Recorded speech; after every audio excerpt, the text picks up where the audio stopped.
if you could just start by just stating your name and your background in the field of concussions and sports law. I'm Marc Edelman. I'm a associate professor of law at the Barry University School of Law, and I also teach sports law during the summers at Fordham Law School. My background in the area is as an author of over 20 law review articles on issues involving different legal issues in sport, as well as an expertise in terms of the structural relationships of the NCAA and professional sports leagues. Thank you. Okay, so how about can you just give us a brief discussion about what was the most important thing for you coming to this panel today to express about the issue of concussions in sports? In 1906, President Theodore Roosevelt encouraged the creation of the NCAA, and many colleges came together for one purpose only, to protect student athletes from head and neck injuries in sport. Unfortunately, over the past 100+ years, the mission of the NCAA has changed greatly, from one about protecting student athletes from head injuries to one focused primarily on a large-time revenue activity that draws in much money for the universities that are involved. The unfortunate reality is this has left essentially no party in sport, whether on the collegiate or professional level, that is actually working directly for the benefit of protecting student athletes for head injuries. It doesn't mean that those that operate the sports leagues are bad people, but it does mean that we need to start thinking about changes and putting methods in place to make sure that those that are playing sport, especially on the collegiate level, definitely on the amateur level, and on the professional level as well, are provided with the medical care and the independent medical care that's needed to make sure they get safe, independent, and accurate advice about how to treat head injuries and to avoid future risk. Thank you. One of the things you mentioned during the panel was the fact that focusing on college is that, like you said, it's a major revenue earner for these colleges. Yet, the athletes don't get paid, and these coaches. You talked about some of the coaches that are bringing in these massive salaries. Can you talk about some of the things that maybe we could realign the allocation of the revenues to increase student athletes' health and safety? Well, first and foremost, the NCAA's vision of amateurism, as it was created in 1906, as an empirical reality, does not exist today. We are dealing with a multi-million-dollar industry with athletic directors and coaches that bring home several $1 million per year.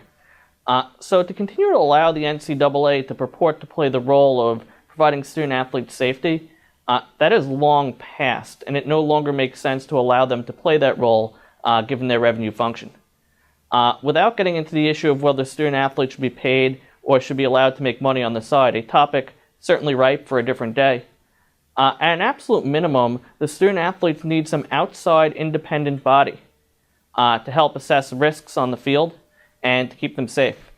I believe there's an inherent conflict of interest in allowing a given NCAA school to have its own people make those decisions about the health and safety of student athletes, especially if you keep in mind a society in which even the best intentioned researchers and doctors in given schools are often making far less money and are put at the will of a very powerful athletic institution in the university.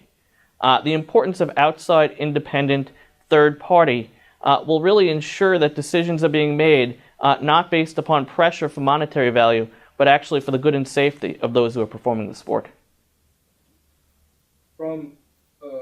Just to conclude, if you can give us a nice background from a legal standpoint, what do you see for concussion prevention and injury prevention going forward, and mainly focus on the NCAA and professional level too, if you can? Well, first, with respect to the ongoing litigations, while people may believe that the current litigation against the NFL, the class action, is the biggest and potentially most successful litigation we'll see based on concussions, I believe a properly brought lawsuit against the NCAA will be far more effective.